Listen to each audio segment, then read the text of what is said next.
بسم اللہ الرحمن الرحیم۔ السلام علیکم۔ قیس بن حبیرہ رضی اللہ عنہ ایک ایسے ٹھکانے پر پہنچ گئے جہاں رسول کریم صلی اللہ علیہ وسلم کے شہدائی مسلمان موجود تھے۔ ان مسلمانوں نے بھی وہی بات کہی جو مسلمان سردار نے کہی تھی، لیکن ان مسلمانوں نے ایسی کوئی بات نہ کہی کہ وہ اس زمین دوز تحریک میں شامل نہیں ہوں گے۔ انہوں نے پرعزم لہجے میں کہا کہ وہ خفیہ طریقے سے وفادار مسلمانوں کو اکٹھا کر لیں گے۔ ہم اس جھوٹے نبی کو ختم کرنے کے لیے زیادہ انتظار نہیں کر سکتے۔ ایک مسلمان نے کہا، جو وقت گزرتا جا رہا ہے اس کی مقبولیت میں اضافہ ہوتا جا رہا ہے۔ کیا تم لوگ یہ نہیں سوچ سکتے کہ اس شخص کو قتل کر دیا جائے؟ قتل کون کرے گا؟ ایک اور مسلمان نے پوچھا، اور اسے کہاں قتل کیا جائے گا؟ وہ محل سے باہر نکلتا ہی نہیں۔ یہ بھی معلوم ہوا ہے کہ محل کے ارد گرد محافظوں کا بڑا سخت پہرا ہوتا ہے۔ کیا ہم میں سے کوئی ایسا آدمی نہیں جو اسلام کے نام پر اپنی جان قربان کر دے؟ قتل کا مشورہ دینے والے مسلمان نے پوچھا، اس طرح جان دینے سے کیا حاصل کہ جسے قتل کرنا ہے اس تک پہنچ ہی نہ سکیں؟ دوسرے مسلمان نے کہا، بہرحال ہمیں خفیہ طریقے سے یہ تحریک چلانی ہے کہ کم از کم مسلمان بغاوت کے لیے تیار ہو جائیں۔ اسود عنسی نے یمن پر قبضہ کر کے پہلا کام یہ کیا تھا کہ ایران کے شاہی اور دیگر اعلیٰ خاندانوں کے جو ایرانی اس کے ہاتھ چڑھ گئے تھے انہیں اس نے مختلف طریقوں سے ذلیل و خوار کر کے رکھ دیا تھا۔ ان کی حالت زرخرید غلاموں سے بدتر کر دی گئی تھی، لیکن اسود کی حکومت میں سب سے بڑی کمزوری یہ تھی کہ اس کے پاس نہ کوئی تجربہ کار سالار تھا، نہ کوئی کاروبار حکومت چلانے والا قابل آدمی تھا۔ یہ خطرہ تو وہ ہر لمحے محسوس کرتا تھا کہ مسلمان اس پر حملہ کریں گے۔ وہ خود عسکری ذہن نہیں رکھتا تھا۔ اس کمی کو پورا کرنے کے لیے اسے ایرانیوں کا ہی تعاون حاصل کرنا پڑا۔ اس کے سامنے 3 نام آئے۔ ان میں سے ایک ایرانی کا نام قیس بن عبد یغوث تھا جو بازان کے وقتوں کا مانا ہوا سالار تھا۔ دوسرے 2 حکومت چلانے میں مہارت رکھتے تھے، ایک تھا فیروز اور دوسرا تھا دازویہ۔ فیروز نے اسلام قبول کر لیا تھا اور وہ صحیح معنوں میں اور سچے دل سے مسلمان تھا۔ اسود نے قیس بن عبد یغوث کو سالار اعلیٰ بنا دیا اور فیروز اور دازویہ کو وزیر مقرر کیا۔ تینوں نے اسود کی وفاداری کا حلف اٹھایا اور اسے یقین دلایا کہ وہ ہر حالت میں اس کے وفادار ہوں گے۔ ایک روز فیروز باہر کہیں گھوم پھر رہا تھا کہ ایک گداگر نے اس کا راستہ روک لیا اور ہاتھ پھیلایا۔ تو مجھے معذور نظر نہیں آتا۔ فیروز نے اسے کہا، اگر تو معذور ہے تو تیری معذوری یہی ہے کہ تجھ میں غیرت اور خودداری نہیں۔ تو نے ٹھیک پہچانا۔ گداگر نے اپنا ہاتھ پیچھے کرتے ہوئے کہا، میری معذوری یہی ہے کہ میری غیرت مجھ سے چھن گئی ہے، اور میں دیکھ رہا ہوں کہ تیری بھی یہی معذوری ہے۔ میں نے بھیک کے لیے ہاتھ نہیں پھیلایا، میں اپنی غیرت واپس مانگ رہا ہوں۔ اگر تو پاگل نہیں ہو گیا تو مجھے بتا کہ تیرے دل میں کیا ہے؟ فیروز نے گداگر سے پوچھا، میرے دل میں اللہ کے اس رسول کا نام ہے جس کا تو شہدائی ہے۔ گداگر نے فیروز کی آنکھوں میں آنکھیں ڈال کر کہا، اگر اسود عنسی کی شراب تیری رگوں میں چلی نہیں گئی تو میں جھوٹ نہیں کہہ رہا کہ تو نے دل پر پتھر رکھ کر اسود کی وزارت قبول کی ہے۔ فیروز نے ادھر ادھر دیکھا۔ وہ سمجھ گیا کہ یہ مدینہ کا مسلمان ہے، لیکن اسے یہ بھی خطرہ محسوس ہوا کہ یہ اسود کا کوئی مخبر بھی ہو سکتا ہے۔ مت گھبرا فیروز، گداگر نے کہا، میں تجھ پر اعتبار کرتا ہوں، تو مجھ پر اعتبار کر۔ میں تجھ کو اپنا نام بتا دیتا ہوں، قیس بن حبیرہ رضی اللہ عنہ۔ مجھے رسول اللہ صلی اللہ علیہ وسلم نے بھیجا ہے۔ کیا تو سچ کہتا ہے کہ رسول اللہ نے تجھے میرے پاس بھیجا ہے؟ فیروز نے اشتیاق سے پوچھا۔ نہیں، قیس نے کہا، رسول اللہ صلی اللہ علیہ وسلم نے یہ کہا تھا کہ وہاں چلے جاؤ، اللہ کے سچے بندے وہاں مل جائیں گے۔ تجھے کس نے بتایا کہ میں سچا مسلمان ہوں؟ فیروز نے پوچھا۔ اپنے رسول صلی اللہ علیہ وسلم کا نام سن کر رسالت کے شہدائیوں کی آنکھوں میں جو چمک پیدا ہو جاتی ہے وہ میں نے تیری آنکھوں میں دیکھی ہے۔ قیس نے کہا، تیری آنکھوں میں چمک کچھ زیادہ ہی ہے۔ فیروز نے قیس سے کہا کہ وہ چلا جائے۔ اس نے قیس کو ایک اور جگہ بتا کر کہا کہ کل سورج غروب ہونے سے کچھ دیر پہلے وہ وہاں بیٹھا گداگری کی صدائیں لگاتا رہے۔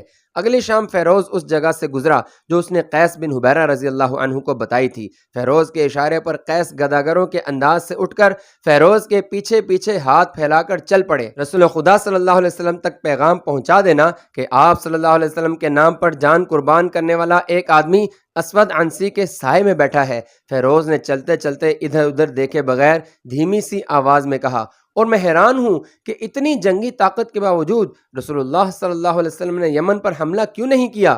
ہرقل کا لشکر اردن میں ہمارے سر پر کھڑا ہے۔ قیس نے کہا، ہمارا لشکر رومیوں پر حملہ کرنے جا رہا ہے، کیا ہم 2 آدمی پورے لشکر کا کام کر سکیں گے؟ کیا تو نے یہ سوچا ہے کہ 2 آدمی کر کیا سکتے ہیں؟ فیروز نے پوچھا۔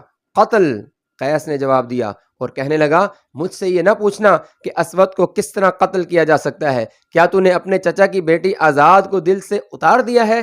فیروز چلتے چلتے رک گیا۔ اس کے چہرے پر کچھ اور ہی طرح کی رونق آ گئی، جیسے خون اچانک ابل پڑا ہو۔ تو نے مجھے روشنی دکھا دی ہے، اس نے کہا، قتل کے سوا اور کوئی راستہ نہیں۔ میری چچا زاد بہن کا نام لے کر تو نے میرا کام آسان کر دیا ہے، یہ کام میں کروں گا، تو اپنا کام کرتا رہ۔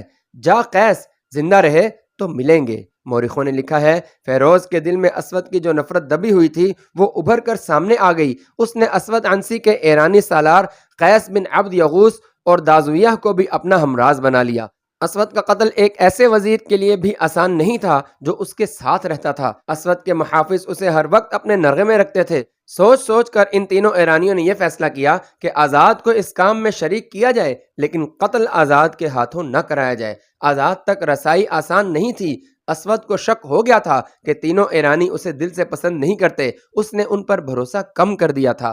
آزاد اور فیروز کی ویسے بھی کبھی ملاقات نہیں ہوئی تھی۔ آزاد تک پیغام پہنچانے کے لیے عورت کی ہی ضرورت تھی۔ ایک وزیر کے لیے ایسی عورت کا حصول مشکل نہ تھا۔ فیروز نے محل کی ایک ادھیڑ عمر عورت کو اپنے پاس بلایا، وہ بھی مسلمان تھی۔ فیروز نے اسے کہا کہ وہ اسے اپنے گھر میں رکھنا چاہتا ہے، اگر وہ پسند کرے تو وہ اسے اپنے ہاں لا سکتا ہے۔ فیروز نے اسے کچھ لالچ دیا، ایک یہ تھا کہ اس سے اتنا زیادہ کام نہیں لیا جائے گا جتنا اب لیا جا رہا ہے۔ وہ عورت مان گئی۔ فیروز نے اسی روز اسے اپنے ہاں بلا لیا۔ ایک روز آزاد اکیلی بیٹھی تھی، وہ ہر وقت جلتی اور کڑتی رہتی تھی، اسے کوئی راہ فرار نظر نہیں آتی تھی۔ اس کیفیت میں فیروز کی وہی خادمہ اس کے پاس آئی۔ میں کسی کام کے بہانے آئی ہوں، خادمہ نے کہا، لیکن میں آئی دراصل تیرے پاس ہوں۔ کیا تو اپنے چچا زاد بھائی سے کبھی ملی ہے جو رحمان الیمن کا وزیر ہے؟ کیا تو جاسوسی کرنے آئی ہے؟ آزاد نے غسیلی آواز میں کہا، نہیں۔ خادمہ نے کہا، مجھ پر یہ شک نہ کر کہ میں اس جھوٹے نبی کی مخبر ہوں۔ میرے دل میں اسود کی اتنی ہی نفرت ہے جتنی تیرے دل میں ہے۔ میں نہیں سمجھ سکتی کہ تو میرے پاس کیوں آئی ہے۔ آزاد نے کہا، فیروز وزیر نے بھیجا ہے۔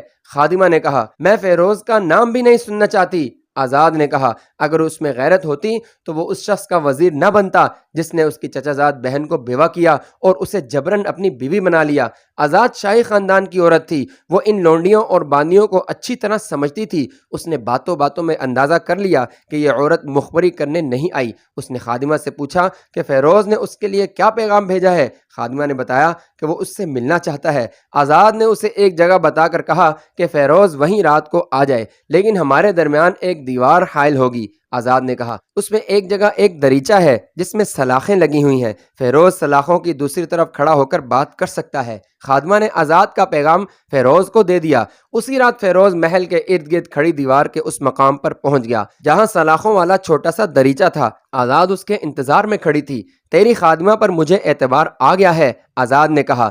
تجھ پر میں کیسے اعتبار کروں؟ میں نہیں مانوں گی کہ تو مجھے اس وحشی سے آزاد کرانے کی سوچ رہا ہے۔ کیا تو اس وحشی کے ساتھ خوش ہے؟ فیروز نے پوچھا۔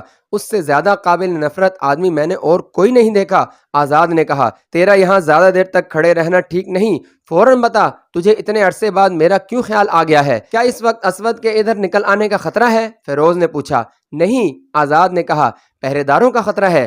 اسود اس وقت شراب کے نشے میں بے سدھ پڑا ہے، اس کے پاس عورتوں کی کمی نہیں ہے۔ میں صرف تجھے نہیں، پورے یمن کو آزاد کراؤں گا، فیروز نے کہا، لیکن تیری مدد کے بغیر میں کامیاب نہیں ہو سکتا۔ مجھے بتا فیروز، آزاد نے پوچھا، میں کیا کر سکتی ہوں؟ کسی رات مجھے اسود تک پہنچا دے، فیروز نے کہا، اگلے روز وہاں سے اس کی لاش اٹھائی جائے گی۔ کیا تو یہ کام کر سکتی ہے؟ کل رات اس وقت کے کچھ بعد اس دیوار کے باہر اس جگہ آ جانا جو میں تمہیں بتاؤں گی۔ آزاد نے کہا، میرا کمرہ اس دیوار کے بالکل ساتھ ہے، تم دیوار کسی اور طریقے سے پھلانگ کر نہیں آ سکو گے، کمند پھینکنی پڑے گی، رسا لیتے آنا، اسے دیوار کے اوپر سے اندر کو پھینکنا، میں اسے کہیں باندھ دوں گی، تم رسے سے اوپر آ جانا۔ اگلی رات فیروز اس طرح چھپتا چھپاتا اس دیوار کے ساتھ ساتھ جا رہا تھا کہ اسے پہرہ دار کے گزر جانے تک چھپنا پڑتا تھا۔ وہ اس جگہ پہنچ گیا جو اسے آزاد نے بتائی تھی۔ اس نے دیوار پر رسا پھینکا جس کا اگلا سرا دوسری طرف نیچے تک چلا گیا۔ آزاد موجود تھی، اس نے رسا پکڑ لیا اور کہیں باندھ دیا۔ فیروز رسے کو پکڑ کر اور پاؤں دیوار کے ساتھ جماتا ہوا دیوار پر چڑھ گیا۔ اس نے رسا دیوار پر باندھ دیا اور اس کی مدد سے نیچے اتر گیا۔ آزاد اسے اپنے کمرے میں لے گئی اور آدھی رات کے بعد تک اسے کمرے میں ہی رکھا کیونکہ اسود کے بیدار ہونے کا خطرہ تھا۔ آدھی رات کے بعد وہ بے ہوش اور بے سدھ ہو جاتا تھا۔ آزاد نے کہا، یہ شخص انسانوں کے روپ میں دیو ہے، ایسا دیو جو شراب پیتا اور عورتوں کو کھاتا ہے۔ تم نے اس کی جسامت دیکھی ہے؟